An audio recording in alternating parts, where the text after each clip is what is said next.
You know, President Eisenhower, in one of his most remembered addresses to the nation, he warned us at the end of his 8 years about the military-industrial complex. This isn't the military-industrial complex.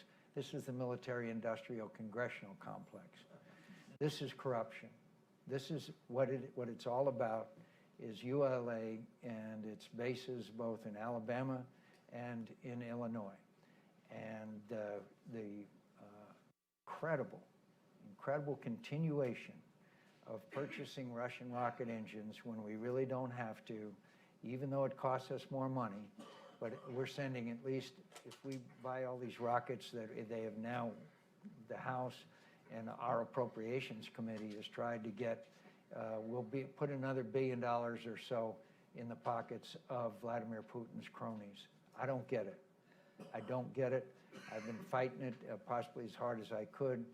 And by the way, there was a recorded remarks of one of the executives of ULA, which were then published, where he said that the Defense Department leaned as far as they could in the direction of ULA as opposed to SpaceX.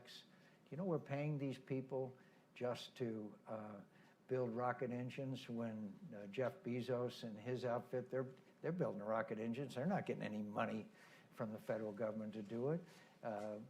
Elon Musk has just revolutionized the whole business, because now you can recover the whole rocket.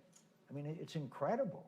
As somebody described it, like we used to take what was equivalent of a 747 and fly it once and crash it. Now we can use that over and over again. That had nothing to do with ULA. That had nothing to do with the Pentagon. It had to do with a bright young man and some really smart people around him that developed this capability. This is why we need this reform, these reforms that I'm talking about, because we need more Elon Musk and Jeff Bezos in the business, rather than the tradition, as much as I love them, rather than the traditional big five that control most of the contracts. This is the circle of the DOD, the Congress, and the industry, and it's disgraceful.